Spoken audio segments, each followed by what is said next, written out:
আসসালামু আলাইকুম। আমি আফসানা করছি নারায়ণদী কলিমি উচ্চ বিদ্যালয়ের একজন সহকারী শিক্ষক। প্রিয় শিক্ষার্থীরা, কেমন আছো তোমরা? নিশ্চয়ই ভালো আছো, বাড়িতেই আছো, নিরাপদে আছো। তো শিক্ষার্থীরা, আজকে আমি নবম শ্রেণীর জীববিজ্ঞান বিষয়ের উপর একটি ক্লাস নিব। আজকে আমার আলোচনার টপিকস হচ্ছে প্রাণী টিস্যু। প্রাণী টিস্যু মূলত 4 প্রকার হয়ে থাকে। একটা হচ্ছে আবরণ টিস্যু, যোজক টিস্যু, পেশি টিস্যু এবং স্নায়ু টিস্যু। আজকে আমি আলোচনা করব স্নায়ু টিস্যু নিয়ে। স্নায়ু টিস্যুটা কি? তোমরা দেখতে পাচ্ছ বোর্ডের মধ্যে আমি একটি চিত্র এঁকে রেখেছি। স্নায়ু টিস্যু হচ্ছে প্রাণী দেহের সংবেদী অঙ্গের অনেকগুলো কোষ, নিউরন বা স্নায়ু কোষগুলো একত্রে হচ্ছে স্নায়ুতন্ত্রটা গঠিত করে। স্নায়ু টিস্যু বা স্নায়ুতন্ত্র হচ্ছে গিয়ে নিউরন দ্বারা গঠিত। এই নিউরনটা হচ্ছে প্রাণী দেহের অর্থাৎ বাইরের আঘাত এবং তাপ চাপ সে গ্রহণ করবে এবং সেটা সে মস্তিষ্কে প্রেরণ করবে এবং সে অনুযায়ী যে সিদ্ধান্তটা আসে তা সাধারণত স্নায়ু টিস্যু বা নিউরন করে থাকে। তো নিউরন কি এবং নিউরনের গঠন আজকে আমরা ডিটেলসটা জানবো। নিউরনটা হচ্ছে স্নায়ুতন্ত্রের গঠন এবং কার্যকরী এককে সাধারণত নিউরন বলা হয়ে থাকে। স্নায়ুতন্ত্রের গঠন এবং কার্যকরী এককে নিউরন বলা হয়ে থাকে। আমরা একটা চিত্র দেখতে পাচ্ছি। একটা নিউরনের সাধারণত অংশ থাকে হচ্ছে তিনটি অংশ হচ্ছে, 1 নম্বর অংশ হচ্ছে কোষ দেহ। এখানে লম্বা একটা অংশ দেখতে পাচ্ছি, এটাকে বলা হচ্ছে অ্যাক্সন, এবং এই যে শাখা অংশগুলো দেখা যাচ্ছে সেগুলোকে বলা হচ্ছে ডেনড্রাইট। আচ্ছা, আমি জাস্ট সংক্ষেপে একটু আলোচনা করে নিই, তারপর আমি ডিটেলসটা বোর্ডে চলে যাব। কোষ দেহ অর্থাৎ একটা নিউরনের প্রধান অংশ হচ্ছে গিয়ে কোষ দেহ। কোষ দেহ আমরা দেখতে পাচ্ছি, এই অংশটাকে সাধারণত কোষ দেহ বলা হয়ে থাকে। কোষ দেহ কোষাবরণী, নিউক্লিয়াস এবং সাইটোপ্লাজমের সমন্বয়ে গঠিত হয়। এটা বিভিন্ন আকৃতির হয়ে থাকে, গোলাকার, ডিম্বাকার বা নক্ষত্রাকার। এবং 2 নম্বর অংশ হচ্ছে গিয়ে অ্যাক্সন। আমাদের এই কোষ দেহের নিচের দিকে একটা লম্বা সরু সুতার মতো অংশ দেখা যায়, তাকে সাধারণত অ্যাক্সন বলা হয়ে থাকে। একটি নিউরনে একটি মাত্র অ্যাক্সন থাকে। এবং 3 নম্বর অংশটি হচ্ছে গিয়ে ডেনড্রাইট। আমাদের কোষ দেহের চতুর্দিকে আমরা কিছু শাখার মতো অংশ দেখতে পাচ্ছি, এগুলো সাধারণত ডেনড্রন। এই শাখার মতো অংশগুলোকে সাধারণত ডেনড্রন বলা হয়ে থাকে এবং এই অনেকগুলো ডেনড্রন একসাথে মিলিত হয়ে ডেনড্রাইটটা তৈরি করে। এবং একটি নিউরনের অ্যাক্সনের শেষ প্রান্তের সাথে আরেকটা ডেনড্রাইট সংযুক্ত হয় এবং এই সংযোগ স্থলকে সাধারণত সিনাপস বলে। এই সিনাপসের মাধ্যমে আমাদের স্নায়ুর বিভিন্ন ধরনের উদ্দীপনা এক স্নায়ু কোষ থেকে অপর স্নায়ু কোষে যায়। এখন কথা হচ্ছে কি, এই স্নায়ু টিস্যুটা আমাদের কি কাজ করে থাকে? এই স্নায়ু টিস্যুটা হচ্ছে গিয়ে আমাদের বাহিরের পরিবেশের সাথে আমাদের ভিতরে সংযোগ স্থাপন করবে, আমাদের চিন্তা করতে সাহায্য করবে। তারপর হচ্ছে আমরা যে কল্পনা করি সেই কল্পনাটাকে ঠিক রাখে, আমাদের কাজের সাথে কথার সাথে কাজের ভারসাম্যটা রক্ষা করে, মস্তিষ্ককে চিন্তা করার সুযোগ দেয়। এই ধরনের বিভিন্ন ধরনের কাজ সাধারণত স্নায়ু টিস্যু করে থাকে। তো শিক্ষার্থীরা, চলো আমি এখন বোর্ডে ডিটেইলসটা লিখে দিচ্ছি, তোমরা আমার সাথে লিখে নিবে। তাহলে প্রথমে হচ্ছে আমাদের নিউরনটা কি? নিউরন হচ্ছে স্নায়ুতন্ত্রের গঠন ও কাজের এককে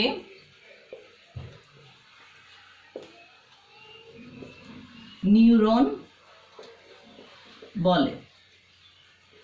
একটি নিউরনের কয়টি অংশ? একটি আদর্শ নিউরনের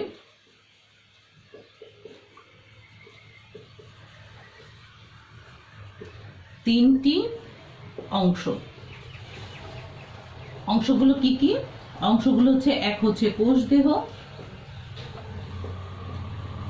2 হচ্ছে অ্যাক্সন এবং 3 হচ্ছে ডেনড্রাইট। আচ্ছা, তাহলে আমাদের 3টা অংশ আমরা পেয়ে গেলাম। তাহলে আমাদের এখন প্রথম অংশ হচ্ছে কোষ দেহ। কোষ দেহ, কোষ দেহটা কি পাচ্ছি? কোষ দেহ হচ্ছে নিউরনের প্রধান অংশ। কোষ দেহ নিউরনের প্রধান অংশ। আচ্ছা, এটি সাধারণত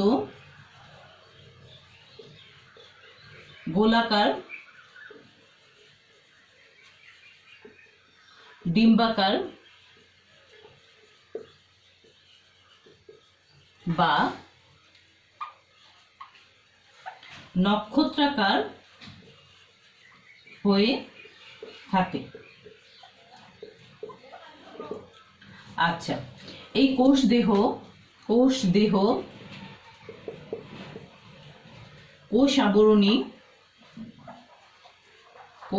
আবরণী নিউক্লিয়াস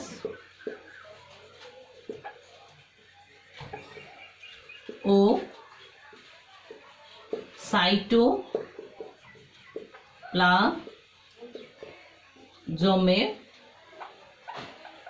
সমন্বয়ে গঠিত। আচ্ছা, তাহলে 1 নম্বর অংশটা আমরা পেয়ে গেলাম কি, কোষ দেহ। কোষ দেহ হচ্ছে নিউরনের প্রধান অংশ। এটি সাধারণত গোলাকার, ডিম্বাকার বা নক্ষত্রাকার হয়ে থাকে এবং কোষ দেহ কোষাবরণী নিউক্লিয়াস এবং সাইটোপ্লাজমের সমন্বয়ে গঠিত। আমাদের 2 নম্বর অংশটা হচ্ছে অ্যাক্সন। অ্যাক্সন কি? অ্যাক্সন হচ্ছে কোষ দেহ থেকে লম্বা সুতার মতো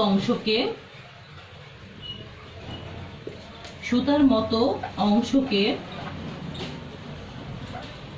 অ্যাক্সন বলে। একটি নিউরনে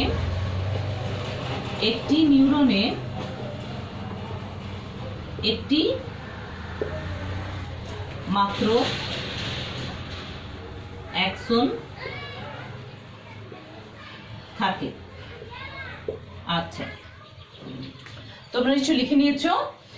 অ্যাক্সনটা কি? কোষ দেহ থেকে লম্বা সুতার মতো অংশকে সাধারণত অ্যাক্সন বলা হয়ে থাকে। একটি নিউরনে সাধারণত একটি অ্যাক্সন থাকে। আমাদের 3 নম্বরটা হচ্ছে ডেনড্রাইট।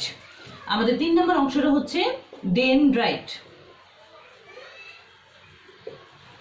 ডেনড্রাইট কি? আমরা ডেনড্রাইট দেখতে পাচ্ছি হচ্ছে কোষ দেহের চারদিকে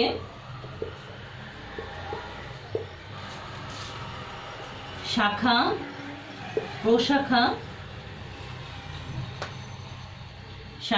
প্রশাখা রয়েছে।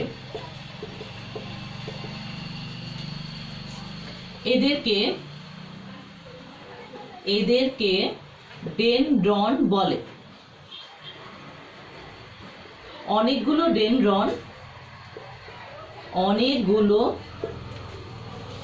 ডেনড্রন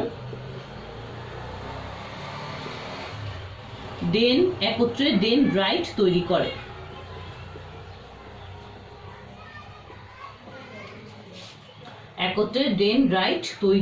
করে।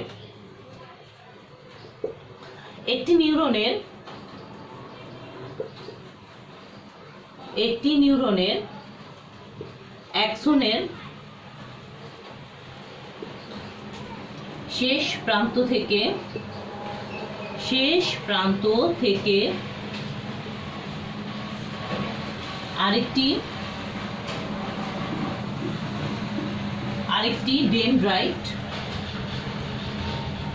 আরেকটি ডেনড্রাইট উৎপন্ন হয়। এই উৎপন্ন স্থলকে সিনাপস বলে। এর মাধ্যমে স্নায়ু তাড়না এক স্নায়ু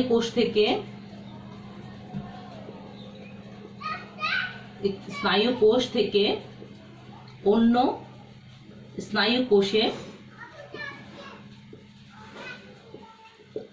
যায়। আচ্ছা, লেখাটা একটু নিচে হয়ে গিয়েছে, তোমাদের দেখতে নিশ্চয়ই একটু কষ্ট হচ্ছে, তারপর আমি মুখে বলে দিচ্ছি, তোমরা আমার সাথে একটু লিখে নাও। আমাদের 3 নম্বর অংশটা হচ্ছে কোষ দেহ বা ডেনড্রাইট। কোষ দেহ চারদিকে আমরা দেখতে পাচ্ছি, কোষ দেহ চারদিক থেকে শাখা প্রশাখা বের হয়েছে। এগুলোকে সাধারণত ডেনড্রন বলে।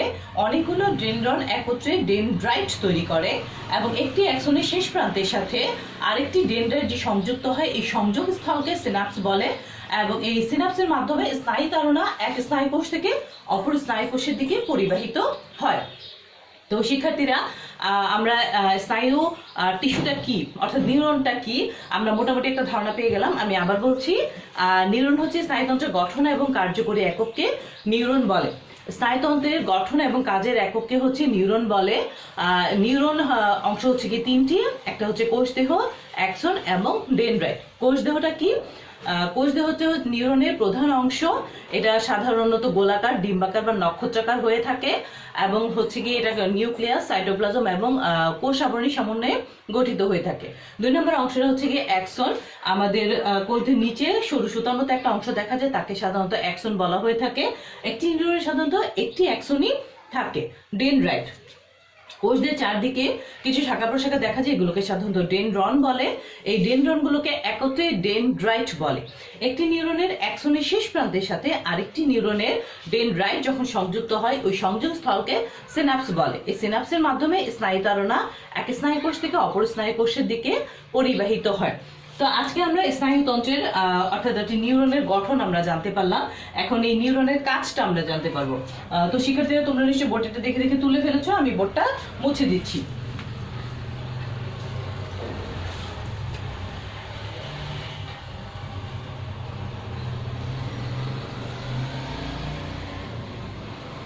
আচ্ছা, আমরা এখন শিখবো হচ্ছে গিয়ে নিউরনের কাজ।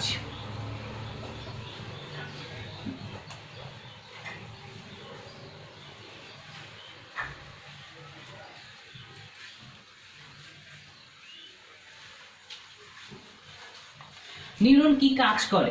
কাজ হচ্ছে গিয়ে এক নম্বর কাজ হচ্ছে গিয়ে চিন্তা করা। 2 নম্বর কাজ হচ্ছে স্মৃতি ধারণ করা।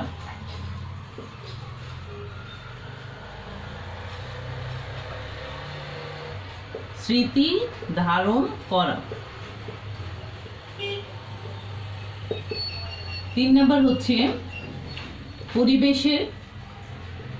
পরিবেশের ভেতরে ও বাহিরে সংযোগ রক্ষা করা।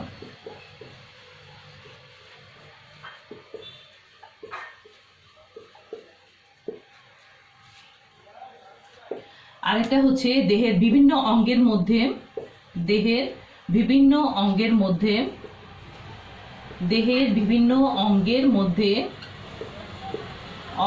মধ্যে কাজে সমন্বয় করে।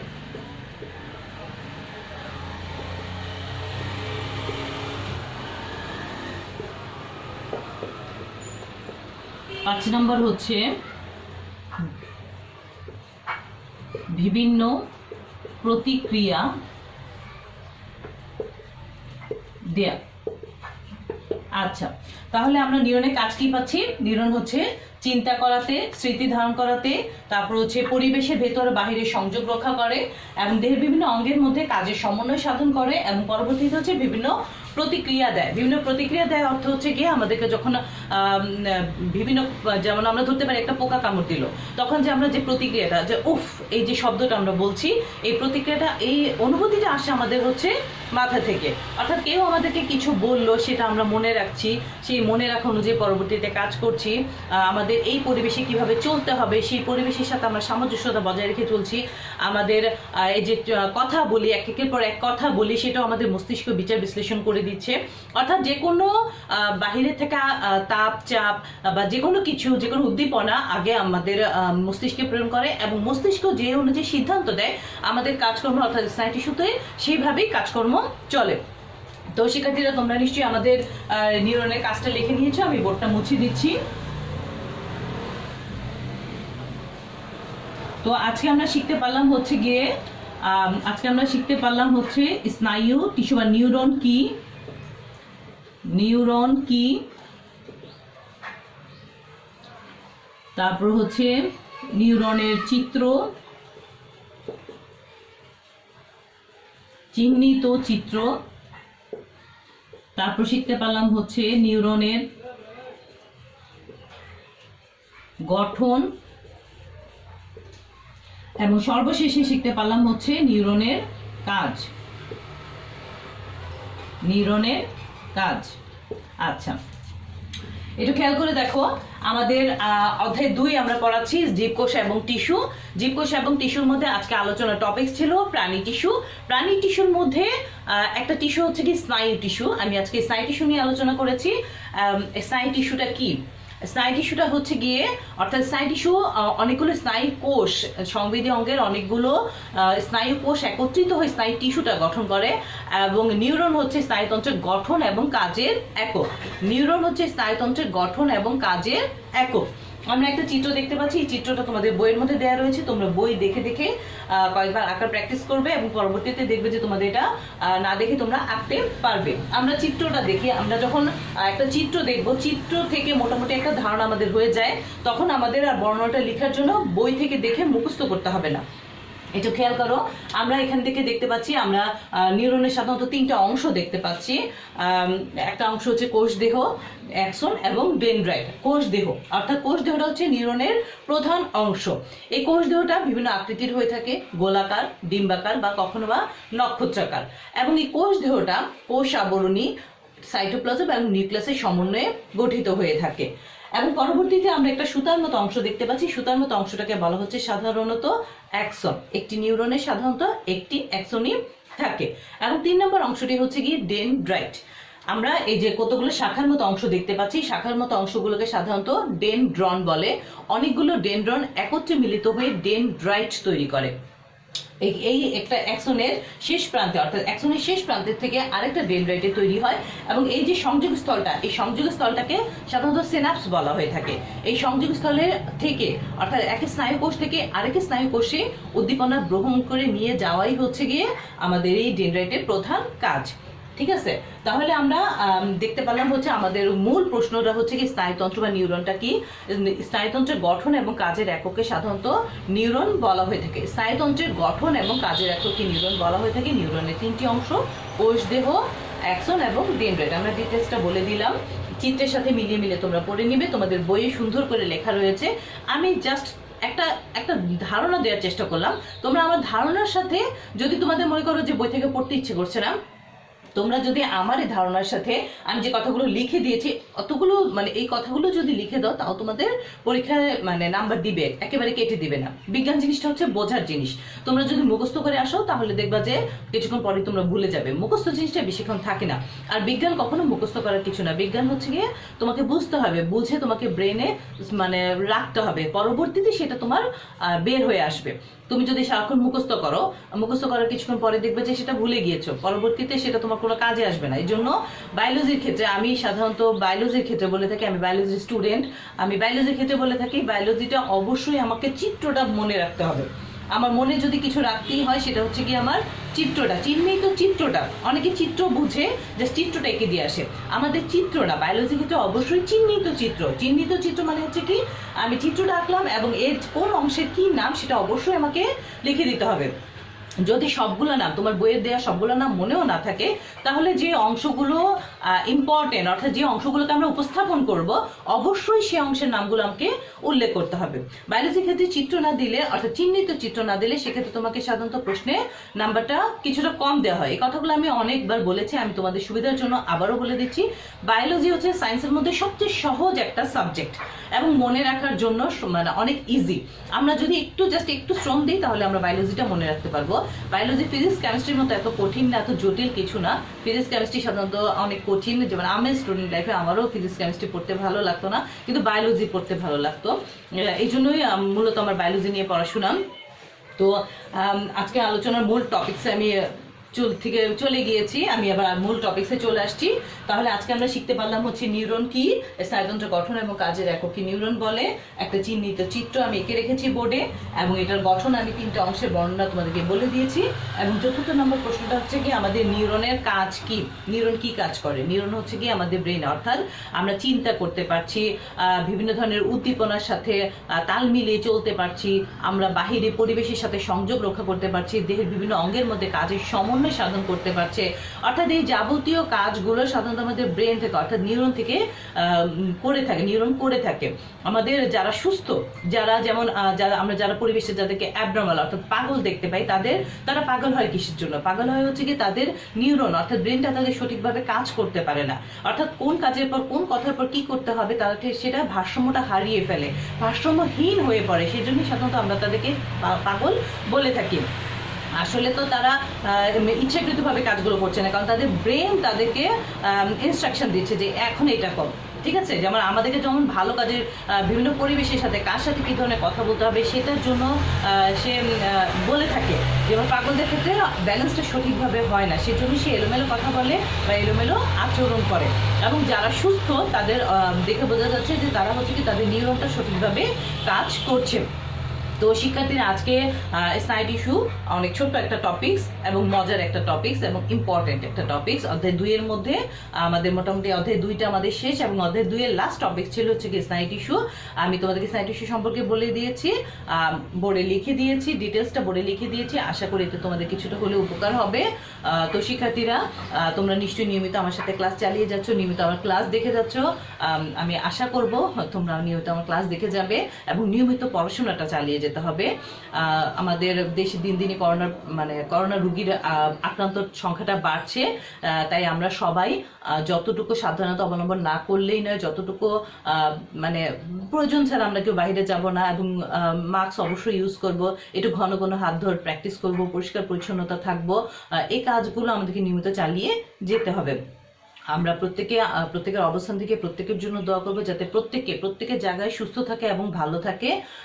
আর শিক্ষার্থীরা, আমি পরবর্তী ক্লাসে আবার আসবো, পরবর্তী ক্লাসে তোমাদের সাথে আবার দেখা হবে। সে পর্যন্ত আমরা সবাই ভালো থাকবো, সুস্থ থাকবো। আল্লাহ হাফিজ।